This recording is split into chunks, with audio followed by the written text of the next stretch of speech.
ה-F-16I סופה הוא דגם ייחודי של מטוס הקרב האמריקאי F-16, שפותח במיוחד עבור חיל האוויר הישראלי.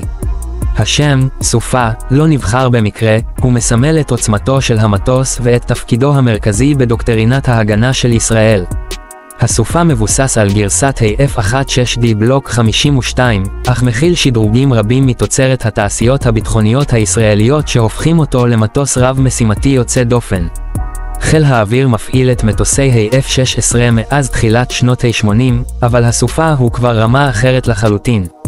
מדובר לא רק במטוס שיובא מערב, אלא בתוצר של שיתוף פעולה הדוק בין לוקהיד מרטין לבין חברות ישראליות כמו אלביט ורפאל.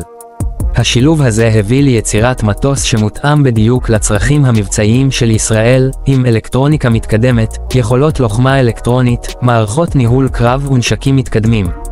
אחד השינויים הבולטים שניתן לזהות בעין הוא עמוד השדרה המוארך שנמצא מעל גוף המטוס.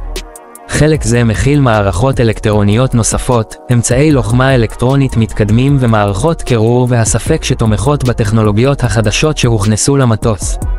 הודות לכך, הסופה מסוגלת לשרוד באזורים רוויי איומים ולבצע משימות מורכבות. בתא הטייס, שילבה אלביט מערכות תצוגה מתקדמות, כולל תצוגת קסדה שמאפשרת לטייס ולנווט לנעול על מטרות באמצעות מבט בלבד. יכולת זו קריטית במיוחד במצבי קרב מתקדמים בהם נדרשת תגובה מהירה. שני אנשי הצוות מאפשרים חלוקת עומס בין ניווט, תקיפה וקבלת החלטות, במיוחד במשימות עומק או קרב מורכבות. הסופה נושאת חימוש מגוון, מתוצרת ישראלית, שמעניק לה יתרון ברור בשדה הקרב. היא יכולה לשגר פצצות מונחות כמו ספייס, טילים מדויקים כמו פופאי, ולבצע קרבות אוויר באמצעות טילי פייתון ודרבי. היכולת לשלב בין סוגים שונים של חימוש בזמן אמת מעניקה גמישות תפעולית גבוהה מאוד. אחת מהתכונות החשובות ביותר של הסופה היא טווח הפעולה המורחב שלה. מכלי דלק קונפורמליים, שמותקנים בצורה אווירודינמית על גוף המטוס, מאפשרים לה לטוס למרחקים ארוכים במיוחד, תכונה קריטית עבור ישראל, בהתחשב במרחקים שעל המטוס לעבור כדי להגיע ליעדים אסטרטגיים. הסופה השתתפה במספר רב של מבצעים, חלקם מסווגים, אך ידוע כי לקחה חלק בתקיפות בסוריה, לבנון ועזה.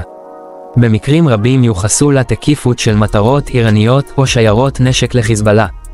היכולת לחדור לאזור עוין, לפגוע בדיוק ולחזור, היא בדיוק מה שחיל האוויר הישראלי צריך במציאות הגאו-פוליטית של המזרח התיכון. מערכת המקם של הסופה מדגם N, PG-68V-9, מספקת למטוס יכולות מתקדמות לגילוי מטרות מרחוק, מעקב ונילה. המערכת משולבת עם אמצעי הגנה מתקדמים נגד לוחמה אלקטרונית של האויב, ומאפשרת למטוס לפעול גם בתנאים מורכבים של שיבוש. הסופה משתלבת היטב עם דוקטרינת הפעולה של צה"ל, מהירות, יוזמה ומודיעין מדויק. המטוס מצויד במערכות תקשורת שמאפשרות לא לפעול בסינכרון עם כלי טייס בלתי מאוישים, מטוסי מודיעין וכוחות קרקע, בזמן אמת. היכולת לתקוף מטרה בתוך מרחב עירוני צפוף, בדיוק גבוה, היא תוצאה של כל המרכיבים הללו שפועלים יחד. בתחום ההישרדות, הסופה מצוידת במערכות התראה מתקדמות, חיישנים לגילוי טילים מתקרבים, ומערכות שיגור מוץ ונורים. מערכות אלו נבנו במיוחד עבור ישראל, על ידי חברות ישראליות, ומעודכנות כל הזמן על בסיס ניסיון מבצעי. חיל האוויר משקיע רבות בהכשרת הטייסים, באמצעות סימולטורים מתקדמים שמדמים מצבי קרב אמיתיים, כולל תנאי מזג אוויר קשים, טילים נגד מטוסים, וקרבות אוויר. האימונים המדויקים יוצרים צוותי אוויר מנוסים שמסוגלים להתמודד עם כל תרחיש אפשרי. הסופה לא עוצרת כאן, חיל האוויר ממשיך לשדרג אותה כל הזמן. תוכנות משופרות, אינטגרציה של נשקים חדשים, וחיבורים מתקדמים למערכות שליטה ובקרה מבטיחים שהמטוס יישאר רלוונטי גם בעשור הבא. ה-F-16I סופה הוא לא רק מטוס, הוא ביטוי לשילוב בין טכנולוגיה מתקדמת לבין הצרכים הביטחוניים של ישראל. זהו מטוס שמסמל עוצמה, דיוק, גמישות ונחישות. בשמיים הוא מהיר, חמקני וקטלני. על הקרקע הוא סמל לשיתוף פעולה מוצלח בין מדינה לחברותיה הביטחוניות. עבור ישראל, הסופה היא הרבה יותר ממטוס קרב.